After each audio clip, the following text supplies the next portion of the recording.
رحمة سيقت إلينا من سماوات علا وبها نحن ارتقينا وصعدنا للعلا رحمة سيقت إلينا من سماوات علا وبها نحن ارتقينا. ہمارے درس کا عنوان ہے قصہ موسیٰ علیہ السلام و فرعون، دروس و عبر۔ کل بات یہاں تک چلی تھی کہ موسیٰ علیہ السلام مدین پہنچ گئے اور مدین میں آپ کا نکاح ہو گیا، اور نکاح اس شرط پر ہوا کہ 8 سال یا 10 سال آپ وہی رہیں گے اور اپنا صداق یعنی مہر ادا کرتے رہیں گے۔ الغرض جب یہ مدت پوری ہوئی تو موسیٰ علیہ السلام اپنے اہل و عیال کو لیے مصر کی طرف نکل کھڑے ہوئے کہ آپ اپنے شہر لوٹ جائیں۔ علماء کہتے ہیں کہ ایک آدمی کا اپنے شہر سے بڑا گہرا تعلق ہوتا ہے، لہذا کسی کو بلا ضرورت اس کے شہر سے نہیں نکالنا چاہیے۔ اس آدمی پر بڑا شاق معاملہ ہوتا ہے کہ اسے اس کے شہر سے نکال دیا جائے۔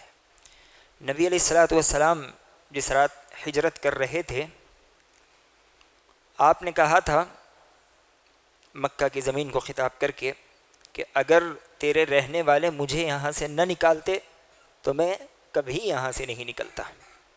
تو آدمی اپنے شہر سے، اپنے علاقے سے بڑی محبت کرتا ہے، اس کا بڑا گہرا تعلق ہوتا ہے، تو کسی پر ظلم و زیادتی کرتے ہوئے اسے اس کے شہر سے نکال دینا یا اس کے مکان سے نکال دینا، یہ اس پر زیادتی ہوگی، اس پر تکلیف کے پہاڑ توڑنے والی بات ہوگی۔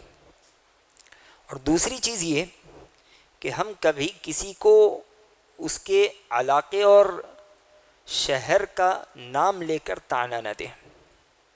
آج خاصتاً میں کہوں گا کہ شہر حیدرآباد میں ماحول بڑا زیادہ ہے، ہم اپنے شہر پر بڑا فخر کرتے ہیں، اور دوسرے جو شہر والے ہوتے ہیں، جو گاؤں والے ہوتے ہیں، انہیں نیچی نگاہ سے دیکھتے ہیں اور ان کے گاؤں کا، شہر کا، علاقے کا نام لے کر طعنہ دیا کرتے ہیں، اور شہر کے نام سے ان کی طرف الزامات منسوب کرتے ہیں۔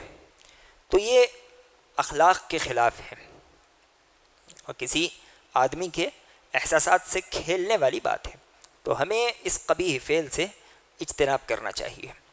الغرض آپ اپنے اہل و عیال کو لیے مصر کی طرف رواں دواں تھے، رات کا وقت تھا، آپ نے دیکھا کہ دور کہیں آگ جل رہی ہے۔ آپ نے اپنے اہل و عیال سے کہا کہ میں جاتا ہوں اور یہ دیکھتا ہوں کہ وہاں سے ہمیں کوئی معلوماتی چیز مل جائے، کوئی خبر مل جائے، یا کم از کم آگ ہی مل جائے جس سے ہم راستہ تلاش کر لیں یا گرمی حاصل کریں۔ موسیٰ علیہ السلام آگ کے قریب پہنچے تو وہاں سے آواز آئی کہ تم پاک وادی میں ہو، اپنے جوتے اتارو، اور تم سے جو خطاب ہو رہا ہے یہ اللہ تبارک و تعالیٰ کی جانب سے ہو رہا ہے۔ موسیٰ علیہ السلام ادب میں آ گئے، اللہ کی جانب سے سوال ہوا، وَمَا تِلْكَ بِيَمِينِكَ يَا موسیٰ، موسیٰ تمہارے داہنے ہاتھ میں کیا ہے؟ موسیٰ علیہ السلام نے جواب دیا کہ ہی عصائے، یہ میری لکڑی ہے۔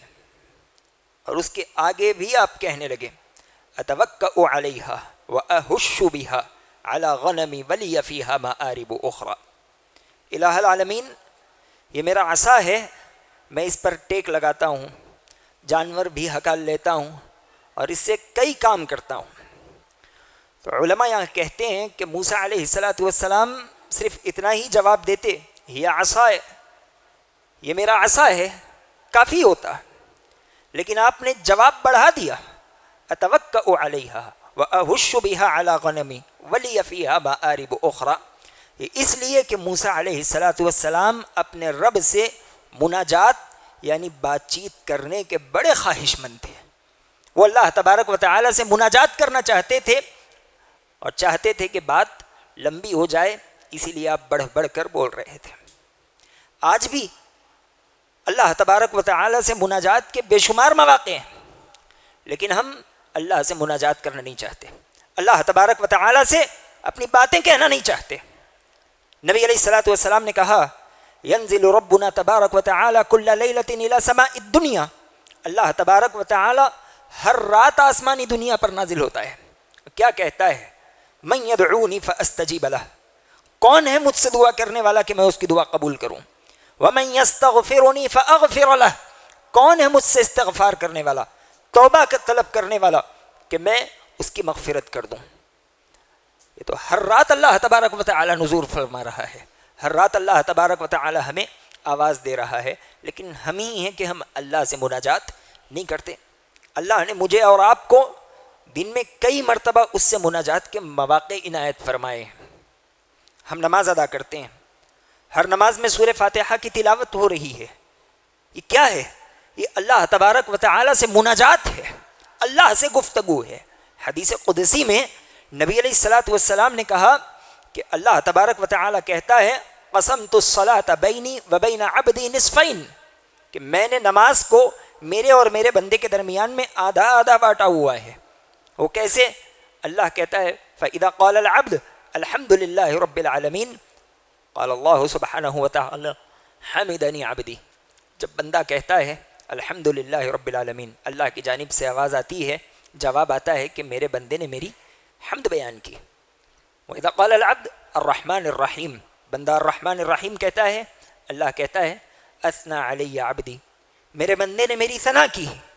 وَإِذَا قَالَ الْعَبْدُ مَالِكِ يَوْمِ الدِّينِ قال اللہ سبحانہ وتعالی مجدنی عبدی، بندہ مالک یوم الدین کہتا ہے، اللہ کہتا ہے کہ میرے بندے نے میری بڑائی بیان کی، میری تمجید کی. جب بندہ کہتا ہے ایاک نعبد و ایاک نستعین، اللہ کی جانب سے آواز آتی ہے ھذا بینی و بین عبدی نصفین، یہ میرے اور میرے بندے کے درمیان میں آدھی آدھی بات ہے. وَلِعَبْدِي مَا سَأَلَ، میرا بندہ جو مانگے گا اس کے لیے ہے. نبی علیہ السلام کہتے ہیں جب بندہ اہدنا الصراط المستقیم صراط الذین انعمت علیہم غیر المغضوب علیہم ولا الضالین، یہاں تک اللہ سے سوال کرتا ہے، دعا کرتا ہے، اللہ کی جانب سے جواب آتا ہے ھذا لعبدی ولعبدی ما سأل، میرے بندے نے جو کچھ مانگا وہ اس کے لیے ہے، وہ جو کچھ مانگے وہ سب بھی اس کے لیے عطا کیا جائے گا. عبداللہ بن مبارک رحمہ اللہ علیہ نے سفیان رحمہ اللہ سے سوال کیا کہ جب بندہ نماز میں ہوتا ہے تو وہ کس چیز کی نیت کرے، قرات کی نیت کرے یا کوئی اور چیز کی؟ سفیان رحمہ اللہ علیہ کہنے لگے کہ جب بندہ نماز میں ہوتا ہے تو وہ اللہ سے مناجات کی نیت کرے، وہ یہ نیت کر کے نماز میں کھڑا ہو کہ میں اللہ تبارک و تعالی سے گفتگو کر رہا ہوں. موسیٰ علیہ السلام کے گفتگو کا شوق دیکھیے، آپ بڑھ بڑھ کر جواب دے رہے ہیں. میرے اور آپ کے لیے دن میں کئی دفعہ اللہ تبارک و تعالی نے مناجات کے مواقع عنایت کر رکھے ہیں، لیکن ہم صف میں کھڑے ہیں، ہمارا ذہن ہمارا دماغ سارے شہر اور سارے بازار کا چکر لگا رہا ہے. یہ میرے اور آپ کا معاملہ ہے. اللہ تبارک و تعالی اس سے ہماری حفاظت کرے. موسیٰ علیہ السلام کے اس عمل سے ہمیں مناجات کی اہمیت کا علم ہوتا ہے.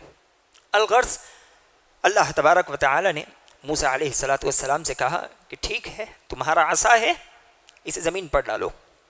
موسیٰ علیہ السلام نے عصا زمین پر ڈالا، اور جیسے ہی عصا زمین پر گرا، آپ جانتے ہیں وہ بڑے سانپ کی شکل اختیار کر گیا. موسیٰ علیہ السلام بشری تقاضے کے تحت گھبرا گئے اور ڈر کر واپس پلٹنے لگے. اللہ تبارک و تعالی نے کہا خذھا ولا تخف، موسیٰ اسے اٹھاؤ اور ڈرو مت. بشری تقاضا تھا. موسیٰ علیہ السلام کے اس ڈر سے نہ تو آپ کے ایمان پر اور نہ ہی آپ کی شخصیت پر نکیر کی جا سکتی ہے. کیوں؟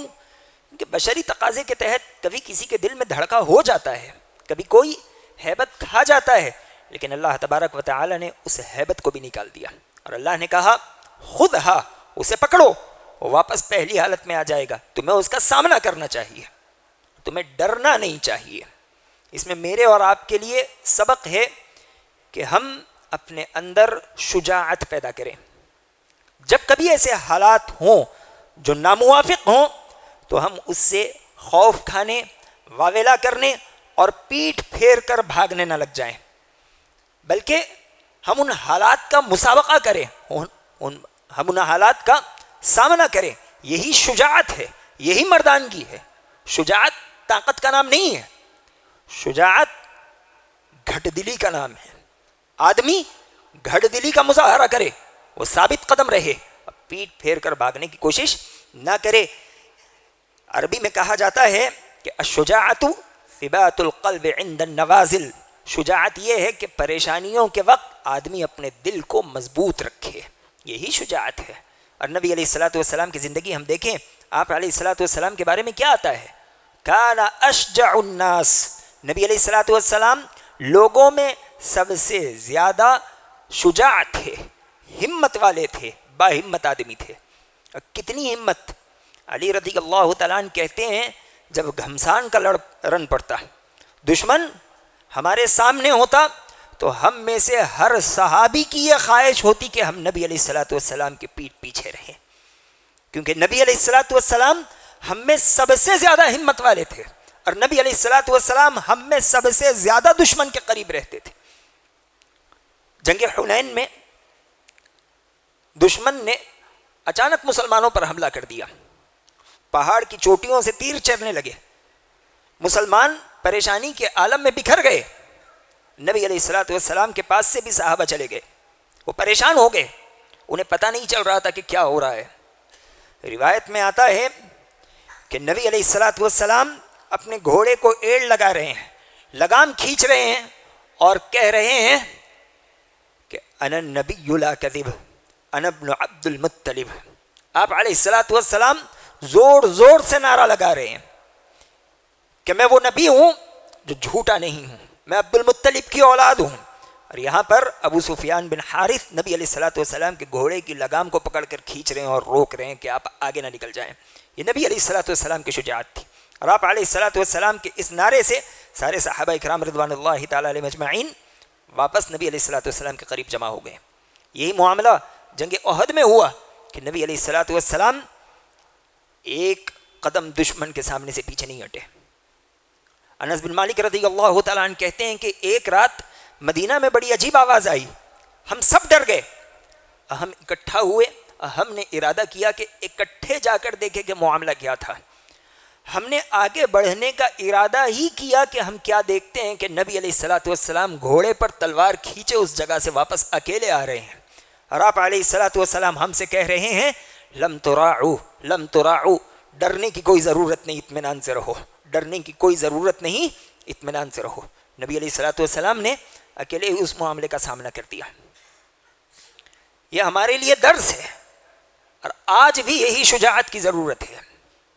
اگر انسان میں شجاعت ہوگی، اللہ تبارک و تعالی اپنے فضل و احسان سے اسے فتح نصیب کرے گا، وگرنہ طاقتور لوگ تو بہت ہیں لیکن بزدل ہیں۔ جب کبھی ہمارے سامنے کوئی نوازل آ جائے، ایسا حادثہ جو لڑکھڑانے والا ہو، تو ایسے ہی وقت مجھے اور آپ کو ثابت قدم رہنے کی ضرورت ہے۔ ہمارے اندر شجاعت کیسے پیدا ہوگی؟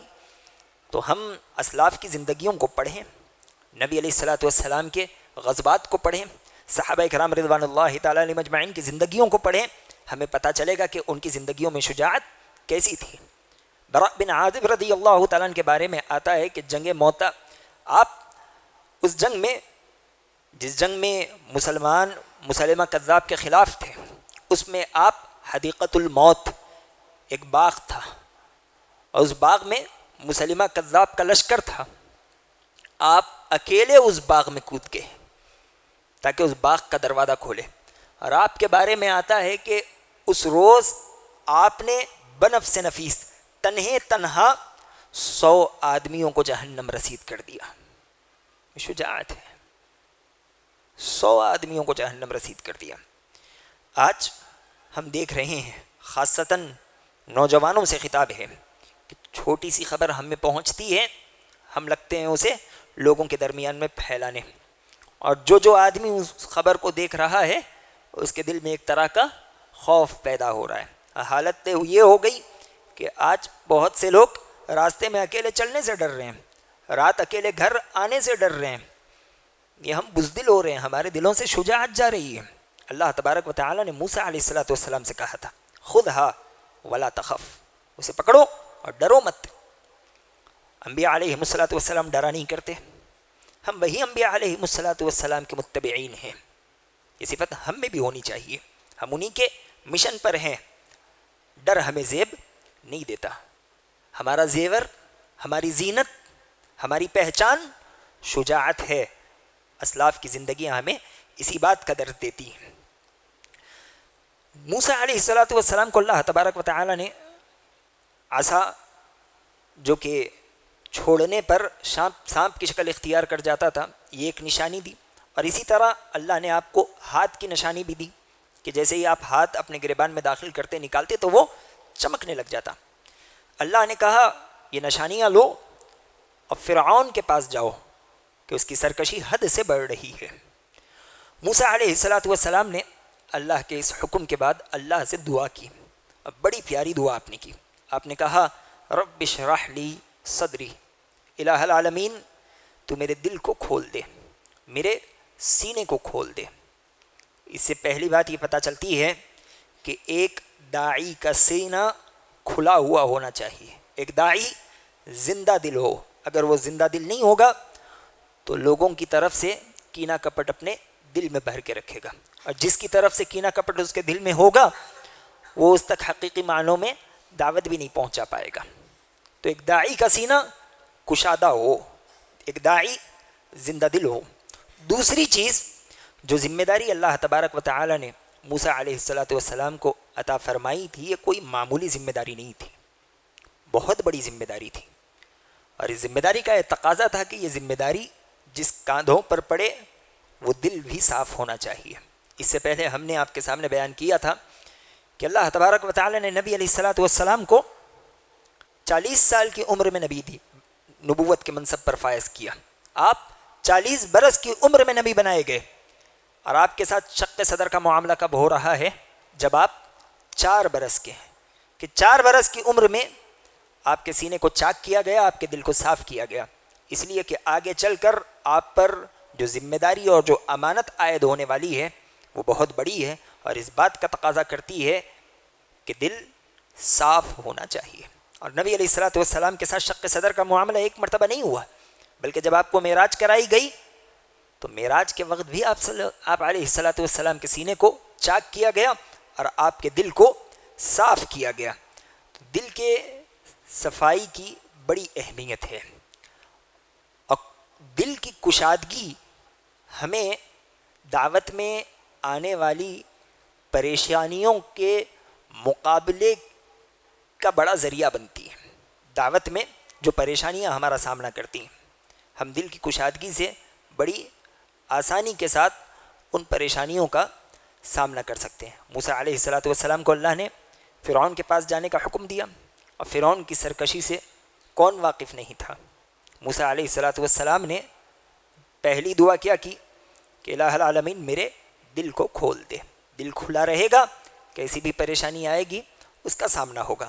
دوسری دعا آپ نے کی ویسر لی امری، میرے معاملات کو آسان کر دے۔ یہ بڑی دعا ہے، بغیر آسانی کے اس دنیا میں کوئی کام بھی تکمیل تک نہیں پہنچ سکتا۔ ہمارے جو کام تکمیل کو پہنچ رہے ہیں، ہم جن کاموں میں کامیابی حاصل کر رہے ہیں، ان کاموں میں اللہ تبارک و تعالی کی جانب سے آسانیاں پیدا کی جا رہی ہیں۔ یہی وجہ ہے کہ ہم کامیاب ہو رہے ہیں، ہماری زندگی آگے بڑھ رہی ہے۔ مجھے اور آپ کو اپنے ہر اہم کام میں اللہ سے آسانی کی دعائیں کرتی رہنی چاہیے۔ اللہ کے نبی علیہ السلام نے ہمیں دعا سکھائی۔ آپ علیہ السلام کا بھی معمول تھا کہ جب کبھی کوئی پریشانی ہوتی، مشکل کام ہوتا، آپ کیا دعا پڑھتے؟ اللہم لا سہل الا ما جعلتہ سہلا وانت تجعل الحزن اذا شئت سہلا۔ آسانی نہیں ہے، مگر وہی آسانی ہو سکتی ہے جو تو آسان کرے۔ اے الہ العالمین میرے معاملات کو آسان کر دے۔ اللہ تبارک و تعالی جب چاہتا ہے پریشانیوں کو آسانیوں میں بدل دیتا ہے۔ مجھے اور آپ کو اللہ تبارک و تعالی سے مشکل کاموں میں آسانی کی دعا کرنی چاہیے، اب بار بار یہ دعا ہمیں کرتی رہنی چاہیے۔ اللہ سے آسانی کی دعا جب انسان کرتا ہے اور جب وہ حقیقی معنوں میں پریشان ہوتا ہے تو اس کے سامنے اللہ کی جانب سے ایسی راہیں ہموار ہوتی ہے کہ جس کا اسے وہم و گمان بھی نہیں تھا۔ جب کبھی میری اور آپ کی زندگی میں پریشانی آئے ہمیں دعا کرنی چاہیے۔ موسیٰ علیہ السلام فرعون کے دربار میں جا رہے ہیں، اور فرعون جس کے مسائل، جس کی سختی یہ معروف ہے، یہ بچوں کو قتل کر دیا کرتا ہے۔ موسیٰ علیہ السلام نے ویسے وقت میں کیا دعا کی؟ وَيَسِّرْ لِي أَمْرِي، الہ العالمین میرے معاملات کو آسان کر دے۔ اس کے بعد موسیٰ علیہ السلام نے دعا کی وَاحْلُلْ عُقْدَةً مِّن لِّسَانِي وَيَفْقَهُوا قَوْلِي وَاجْعَل لِّي وَزِيرًا مِّنْ أَهْلِي هَارُونَ أَخِي، الہ العالمین تو میرا ایک ساتھی بنا دے، ایک وزیر بنا دے۔ کسے؟ آپ نے کہا ہارون اخی، یعنی میرے بھائی ہارون کو میرا تو ساتھی بنا دے۔ اس سے کئی باتیں ہمیں پتہ چلتی ہے۔ پہلی بات جو پتہ چلتی ہے وہ یہ کہ موسیٰ علیہ السلام کا تواضع دیکھیں، یہ کلیم اللہ ہے، اللہ تبارک و تعالی سیدھے ان سے مخاطب ہے، اولو العزم رسولوں میں سے ہے، اللہ نے قوت سے نوازا ہوا ہے، لیکن ان کا تواضع دیکھیے، یہ کہہ رہے ہیں کہ الہ العالمین مجھے کسی اور کی بھی ضرورت پڑے گی، تو میرے کام میں کسی اور کو بھی شریک کر دے۔ پہلی بات۔ دوسری بات یہ کہ خیر کے کاموں میں اگر ہم لوگوں کو اور جوڑتے جائیں گے تو اس کا ثواب ہمیں ملے گا، خیر کا کام آسانی کے ساتھ تکمیل تک پہنچے گا۔ تیسری بات یہ کہ خیر کے کاموں میں ہم جتنے لوگوں کو جوڑیں گے خیر کا کام اتنا ہی وسیع ہوتا جائے گا اور ہم خیر سے اتنے ہی قریب ہوتے جائیں گے۔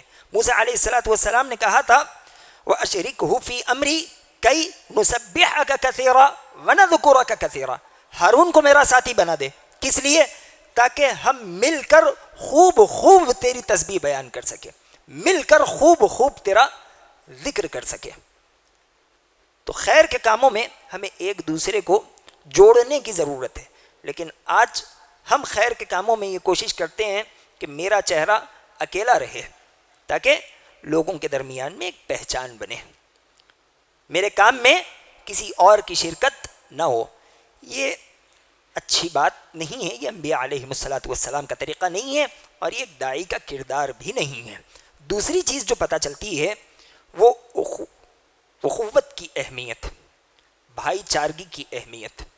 دین اسلام میں اخوت کی بڑی اہمیت ہے، اسلام نے اخوت پر بہت ابھارا، یہاں تک کہ نبی علیہ السلام نے اسے ایمان کا حصہ قرار دیا۔ آپ علیہ السلام نے کہا لا یؤمن احدکم حتی یحب لأخیہ ما یحب لنفسہ، تم میں سے کوئی آدمی اس وقت تک کامل مومن ہو ہی نہیں سکتا جب تک وہ اپنے بھائی کے لیے وہی پسند نہ کرے جو خود کے لیے پسند کرتا ہو۔ اور ایک جگہ نبی علیہ السلام نے کہا کہ ایک مومن اپنے مومن بھائی کے لیے اس کے پیٹھ پیچھے دعا کرتا ہے تو ایک فرشتہ اس پر معمور ہوتا ہے، وہ یہی کہتا رہتا ہے وَلَكَ بِمِثْلِهِ، تو اپنے بھائی کے لیے جو دعا کر رہا ہے اللہ تبارک و تعالی تجھے بھی وہی عطا کر۔ تو دیکھیں موسیٰ علیہ السلام نے اخوت کا حق ادا کیا، آپ نے اپنے بھائی کے پیٹھ پیچھے اللہ تبارک و تعالی سے بھائی کے لیے دعا بھی کی۔ اخوت ایمانی کی بڑی اہمیت ہے۔ اخوت ایمانی کے ساتھ ساتھ اگر اخوت نسبی بھی ہو، خونی رشتہ بھی ہو، تو پھر اس اخوت کی اہمیت بھی بڑھ جاتی ہے۔ لیکن آج اخوت ایمانی بھی ہوتی ہے، اخوت نسبی بھی ہوتی ہے، لیکن ایک بھائی کا چہرہ دیکھنا نہیں چاہتا، سال سال گزر رہے ہیں، خیر کے کام مل کر کرنا تو دور کی بات ہے، یہ علیک سلیک بھی نہیں کرتے، ایک دوسرے کی کیفیت تک نہیں پوچھتے، بلکہ وصیت ہو رہی ہے کہ مرنے کے بعد تم ہمارا چہرہ نہیں دیکھنا، ہم تمہاری میت میں نہیں آئیں گے۔ اللہ تبارک و تعالی میری اور آپ کی اس سے حفاظت کرے۔ موسیٰ علیہ السلام نے جب کہا کہ ہارون کو نبی بناؤ تو اسی کے ساتھ آپ نے کہا ہوا افصح منی لسانا، اس لیے الہ العالمین موسیٰ کو نبی بنایا جائے کہ وہ مجھ سے زیادہ فصیح اللسان ہے۔ یہاں بھی موسیٰ علیہ السلام کا تواضع ہمیں پتہ چلتا ہے کہ آپ نے ہارون علیہ السلام کی خوبی اللہ تبارک و تعالیٰ کے سامنے بیان فرمائی، حالانکہ آپ کی خوبیاں بے شمار ہیں، لیکن اپنی خوبیوں کے باوجود آپ نے سامنے والے کی خوبی کا اقرار کیا۔ آج مجھے اور آپ کو بھی یہی کرنا چاہیے کہ سامنے والے میں جو خوبی ہو ہمیں اس کا اقرار کرنا چاہیے اور اس کی اس خوبی سے فائدہ اٹھانا چاہیے۔ موسیٰ علیہ السلام نے ہارون علیہ السلام جو کہ فصیح اللسان تھے ان سے دعوتی میدان میں فائدہ اٹھایا، وہ متخصص تھے، ان کے پاس اس فن پر ملکہ تھا۔ آج بھی بہت سے لوگ ایسے ہیں جو اپنے فن میں ملکہ رکھتے ہیں، تو ہمیں ان معاملات میں ان سے فائدہ اٹھانے کی ضرورت ہے۔ جو جس فن کا ماہر ہو ہم معاملات کو اس فن کے ماہر کی طرف پھیریں۔ نبی علیہ السلام کے پاس قبیلہ بنو تمیم کے لوگ آئے اور آ کر کہنے لگے کہ محمد صلی اللہ علیہ وسلم ہم آپ سے مقابلہ کرنا چاہتے ہیں، ہمارے پاس خطیب ہے اور ہمارے پاس شاعر ہے، آپ اپنی طرف سے ایک خطیب اور ایک شاعر بھیجیے۔ آپ کیا سمجھتے ہیں اللہ کے نبی علیہ السلام نے کسے اٹھایا ہوگا؟ ابو بکر رضی اللہ تعالیٰ عنہ کو، عمر رضی اللہ تعالیٰ عنہ کو، حالانکہ یہ دونوں بھی فصیح اللسان تھے، یہ دونوں بھی شاعر تھے؟ نہیں۔ کون ہے خطیب رسول؟ کون ہے؟ میں انعام دوں گا۔ ہاں، خطیب رسول، اللہ کے نبی کے خطیب کون ہے صحابہ میں سے؟ ابراہیم علیہ السلام، اللہ کے نبی کے خطیب۔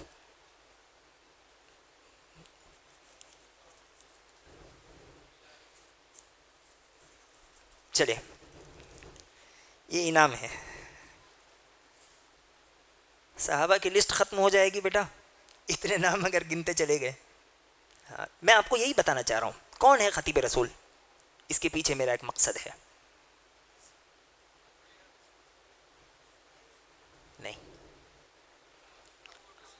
نہیں، اللہ کے نبی علیہ السلام نے، وقت ختم ہو گیا، اللہ کے نبی علیہ السلام نے ثابت بن قیس رضی اللہ تعالیٰ عنہ کو اٹھا کر کہا کہ جواب دو۔ ثابت بن قیس رضی اللہ تعالیٰ عنہ اٹھے اور جواب دینے لگے۔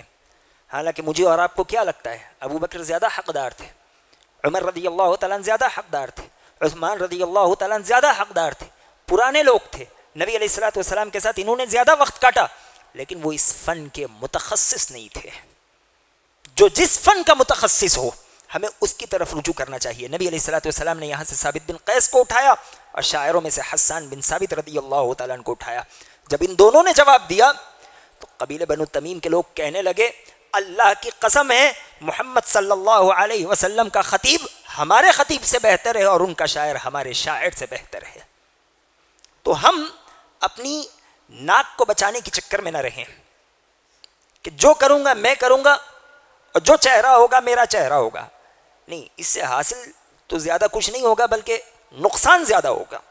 ہم جو جس فن کا متخصص ہیں اسے اس کی طرف پھیریں۔ ہم اس دور میں جی رہے ہیں جہاں پہ ایک کان کے لیے ایک ڈاکٹر اور دوسرے کان کے لیے دوسرے ڈاکٹر کی تلاش ہوتی ہے کہ ہم متخصصین کی تلاش میں ہیں، یہ تخصص کا دور ہے۔ لیکن جب خاصتاً دینی معاملہ ہوتا ہے، دینی مسئلہ ہوتا ہے تو ہر کوئی اس میں متخصص بن جاتا ہے، ہر کوئی زبان کھولنے لگ جاتا ہے۔ نہیں، اس میدان کے بھی کچھ متخصصین ہیں، ہمیں ان کی طرف لوگوں کا احالہ کر دینا چاہیے۔ آج بھی کل ہی کی طرح کئی باتیں رہ گئی جو آپ سے کہنی تھی، لیکن ہم امید کرتے ہیں کہ انشاءاللہ آگے کی درسوں میں وہ باتیں آپ کے سامنے بیان کی جائیں گی جو کہ بڑی اہم ہیں۔ اللہ تبارک و تعالیٰ سے دعا ہے کہ الہ العالمین جو باتیں کہی گئی ہیں سمجھتے ہوئے ان پر عمل کرنے والا بنا، آمین۔ وآخر دعوانا الحمدللہ رب العالمین، والسلام علیکم ورحمۃ اللہ وبرکاتہ۔ مسجد عباد الرحمن کے پلیٹ فارم سے ہونے والی دعوت و تبلیغ کے مشن کو آگے بڑھانے میں ہمارا بھرپور ساتھ دیں۔ علم و عمل سے ناطہ جوڑنے کے لیے اہل علم سے جڑیں۔ مسجد عباد الرحمن کے یوٹیوب چینل کو سبسکرائب کریں اور آگے شیئر کرنا ہرگز نہ بھولیں۔ فجزاکم اللہ خیر۔